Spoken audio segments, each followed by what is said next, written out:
is thoughts on drugs and alcohol.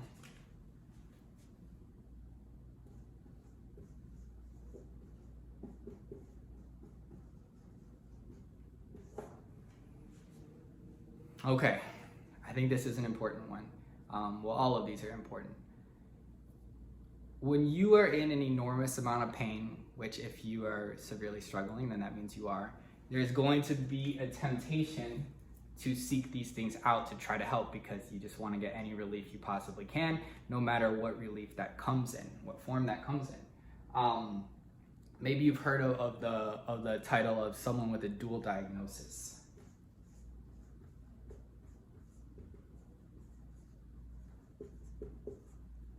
Someone with a dual diagnosis, it usually means, at least in the way that I've heard it used, is they have like a mental health diagnosis and a drug addiction, right? So diagnosed with depression and addiction to cocaine or heroin or meth or whatever, right? So people with dual diagnoses, their chances of ever getting better are way, way, way worse.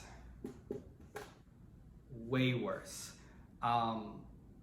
The mental health diagnosis is difficult enough by itself. To add the addiction of drugs or alcohol is putting yourself in a very, very dangerous and bad place that you may never come out of. I've known a lot of people who've been addicted to drugs that I've met in inpatient, outpatient, various, places along the way. It's like a whole nother element to what they're dealing with. It's almost like if you've got this diagnosis of depression and then you're given another diagnosis of depression on top of that, it's like, man, one is enough, right? So I would really, really discourage that. In terms of alcohol, I think sometimes people have the question, oh, will I ever be able to drink again? I'm not a doctor, right? Not medical advice. Each person, it will vary. The medicine you're on, it will vary. In my situation, I have been able to drink, but I would recommend being very careful with it. I would recommend not abusing it. I'd recommend not getting addicted to it and using it to numb yourself, because that can become just as problematic as a drug addiction. Alcohol is a drug, so that is a drug addiction. I think another thing that is worth mentioning, you might ask, like, what about weed, right? There was a time where I was smoking, but it interacted very badly with my health issues. I would experience like seeing or hearing things, and like very severe paranoia, like really bad experiences. So a lot of times mental health stuff does not go well with drugs, and it's like you have to think about, like, if this is your brain, and it's like your brain is already struggling to get stable and healthy, and then you're introducing these crazy powerful things into your brain while you're putting all these other medicines into your brain trying to fix it. It's like, I've had a medicine that almost killed me, right? It was a mood stabilizer, destroyed my autonomic nervous system. I still have problems to this day because of it. So I think for me, because I was so aware of how strong medicine can be, I think I didn't want any more drugs in my body than I absolutely had to have, including illicit drugs.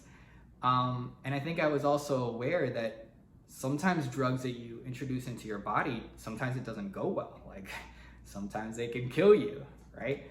So that's my opinion. You don't want to end up dual diagnosis. You don't want to end up with a drug addiction on top of your mental health addiction. It's going to be extremely difficult for you to ever get out of that. Your chances of suicide are probably a lot higher. I don't know the exact numbers on that, but really, really strongly discourage you from that. This, in moderation, don't abuse it, or else it's kind of just as problematic as that. Do whatever you need to do. I can tell you, for me, with my health issues, it did not get along well, and I had terrible experiences, and I can't do it, even if I wanted to. Just not interested in having those terrible experiences. And you're putting a lot of stuff in your brain. These illicit drugs are powerful. These psych drugs are powerful. All these things are powerful. You don't even know that these things you're going to put in yourself are going to go well with you. Maybe you have a bad reaction from that and you die from that. A lot of the drugs are easy to overdose on. Some drugs that people take recreationally, other people die from because it just didn't go well with their system. But it's like you already have a very sensitive and powerful brain, and you're already putting a bunch of drugs in it. So to mess with these, I would discourage it. I would strongly discourage it. Yeah. So I hope that explanation is helpful for that. So take a picture of that if you need to, and we're gonna move on to the next item.